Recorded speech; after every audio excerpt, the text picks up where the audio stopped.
Lula chegou a 100 dias do governo e, na minha opinião, o saldo é positivo, porque Lula tem feito um bom governo.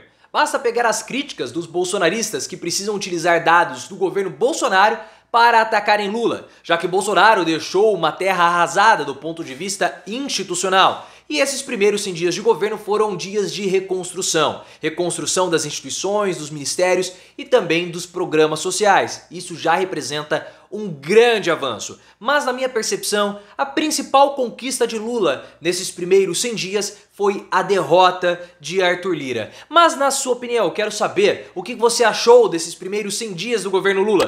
Qual foi a principal conquista e o principal ponto negativo? Coloque nos comentários, deixe o seu like se você gostou desses primeiros 100 dias de Lula e, claro, se inscreva no canal. Esses primeiros 100 dias de Lula, na prática, na verdade já ocorreram muito antes, né? Porque Lula foi obrigado a iniciar o seu governo antes de assumir, porque o Bolsonaro, depois da derrota no segundo turno, ele abandonou completamente a condução do país e abandonou o mandato, porque faltando 2 dias para o término, Bolsonaro fugiu para os Estados Unidos e agora voltou em uma volta que foi um completo fiasco, como você já acompanhou, link aqui no card. Mas Lula, desde depois da derrota para o Bolsonaro, já começou a se articular no Congresso para aprovação da PEC da transição. Então o governo que já existe na prática há muito tempo, desde 2022. E esses primeiros 100 dias foram marcados por avanços sociais, com a reconstrução dos programas sociais e principalmente pela situação dos povos originários da região norte, que estavam sendo completamente devastados pela atuação e negligência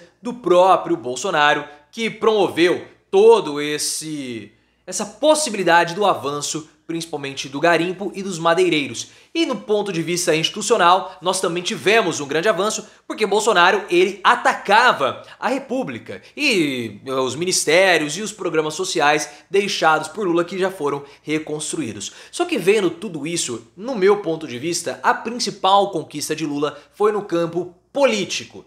E também foi a principal conquista, obviamente, do ponto de vista político, que foi a derrota do Arthur Lira. Arthur Lira entrou em 2023 bem mais enfraquecido do que ele estava em 2022. Houve toda uma situação envolvendo a tramitação das MPs, uma articulação no Congresso, principalmente no Senado, ocorreu entre o Rodrigo Pacheco, presidente do Senado, o Renan Calheiros, o governo federal e alguns outros partidos da Câmara dos Deputados que formaram um superbloco. Isso fez com que o Arthur Lira tivesse seus poderes bem reduzidos e fosse derrotado. Nesse ano de 2023, eu não vi Arthur Lira tendo nenhuma vitória até o momento. Já falamos muito sobre a derrota do Arthur Lira em 2023 e como ele deixou de ser o todo-poderoso da Câmara dos Deputados. Link aqui no card para que você entenda tudo. Só que o Lula vencer o Arthur Lira é a principal vitória política, porque logo depois do segundo turno, todo mundo falou, Lula vai pegar um congresso conservador, Lula vai ter que enfrentar o Arthur Lira, Lira vai estar muito poderoso, é o Lira que vai mandar no Lula, e não.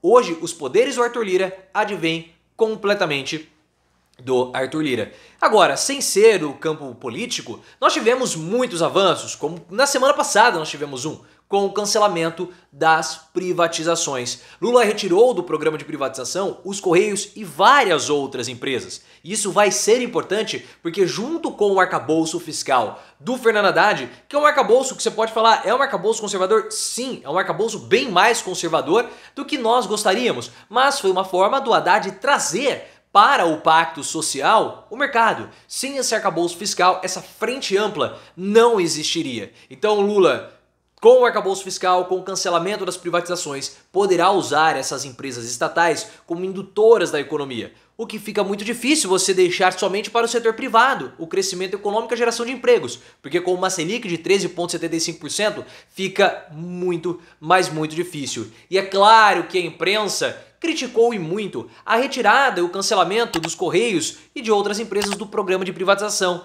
Só que 2 dias depois, o cancelamento foi na quinta para sexta, né? Mas aí, 2 dias depois, nós tivemos a pesquisa do Datafolha, mostrando que a maioria da população brasileira é contra as privatizações. O jornal O Globo fez uma matéria na segunda-feira, né? Muito assim, 38% da população brasileira apoia as privatizações. Tudo bem, só que 45% é contra. Mesmo em São Paulo, que é o estado que mais apoia as privatizações, 42% são a favor da privatização. mas 43 são contrários. Então, a retirada dos Correios e das outras empresas estatais dos programas de privatização é endossada pela maior parte da população brasileira, porque a população sabe muito bem que as privatizações não trazem benefícios a ela. A imprensa neoliberal, o mercado, porta-voz do mercado tentam defender isso, mas a população sente na pele todas as mazelas que nós temos com a privatização. Já expliquei, também tem vídeo comentando a importância da retirada desse programa dos Correios, das estatais, dos programas de privatização, link aqui no card. E o que nós temos que observar é que nesse início de governo, aquelas pessoas, tá indo mal, é só você pegar as críticas dos bolsonaristas. As críticas dos bolsonaristas, elas são as mais pueris possíveis. O Roger, do Traje Rigor, por exemplo, cometeu uma gafe ridícula na semana passada, o Carluxo também cometeu, link aqui no card. Eles tentam atacar o governo Lula, mas precisam usar dados do governo Bolsonaro, mostrando toda a dificuldade que o Lula teve nesses 100 dias. Porque se as críticas que Carluxo, filhos do Bolsonaro e os bolsonaristas estão fazendo ao Lula são referentes às situações provocadas por Bolsonaro, a herança que Lula recebeu, claro, foi uma herança muito negativa. Como nós falamos do ponto de vista institucional, o Brasil estava em frangalhos. Ministérios foram destruídos, aquele super ministério da economia do Paulo Guedes era um monstrengo. Guedes não sabia para que lado levar o ministério, e fora todos os programas sociais que foram arrebentados também por Bolsonaro. O Lula, nos primeiros dias de governo, entregou obras do Minha Casa Minha Vida que não estavam entregues desde 2016. Ou seja, obras que estavam prontas, mas nem Bolsonaro e Temer tiveram a capacidade de entregar e já estavam praticamente prontas. Então, assim, essas gafes e críticas mostram todo o problema que Bolsonaro deixou para o governo Lula. Óbvio que nós temos algumas questões que o governo precisa resolver o mais rápido possível e uma delas é o impasse referente às medidas provisórias. Esse é um problema do Congresso? Sim, mas é um problema do Congresso que acaba afetando e muito o andamento dos projetos do governo. Se a medida provisória do salário mínimo, se a medida provisória do Bolsa Família e da reorganização ministerial não forem aprovadas em pouco tempo, o governo vai ter grandes problemas. Mas já não foi resolvido o impasse? Sim, aparentemente o Senado conseguiu derrotar a Câmara dos Deputados, mas a Câmara ainda traz problemas para a tramitação das medidas provisórias. O governo precisa resolver esse problema porque está travado. Mas o avanço na economia está demorando. Está demorando porque você tem um problema no Congresso.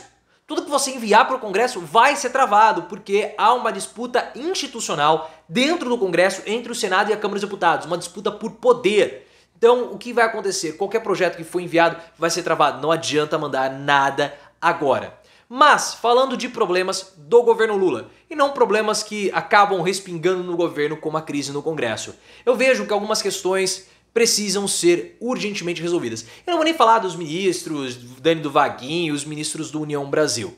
Como problema, eu tenho visto algumas questões internas referentes ao Fernando Haddad. Muitas críticas ao Haddad desnecessárias. O Haddad é o melhor ministro do Lula, na minha opinião, tem feito um ótimo Ministério da Fazenda.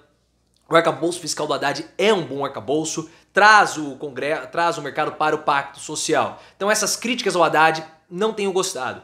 Outros problemas, Flávio Dino como ministro da Justiça. O Dino, ele é o principal alvo dos bolsonaristas. Nós já percebemos isso, faz 1 mês e meio que nós percebemos isso. O próprio também percebeu. Ele teve que passar por uma situação de ir até o Congresso, ele arrebentou com os bolsonaristas, humilhou os bolsonaristas que estavam lá, link aqui no card, mas ele precisa demonstrar firmeza. E como ele pode demonstrar essa firmeza? Resolvendo o problema burocrático com a prisão do Alan dos Santos. O Alan dos Santos já teve a prisão dele decretada, mas ele ainda não foi preso. O Flávio Dino, como ministro da Justiça, precisa atuar junto com o Itamaraty para que o governo americano deporte o Alan dos Santos. Porque o Alan dos Santos, ele é uma espécie de herói bolsonarista que peita o Alexandre de Moraes, peita o governo Lula e nada acontece com ele.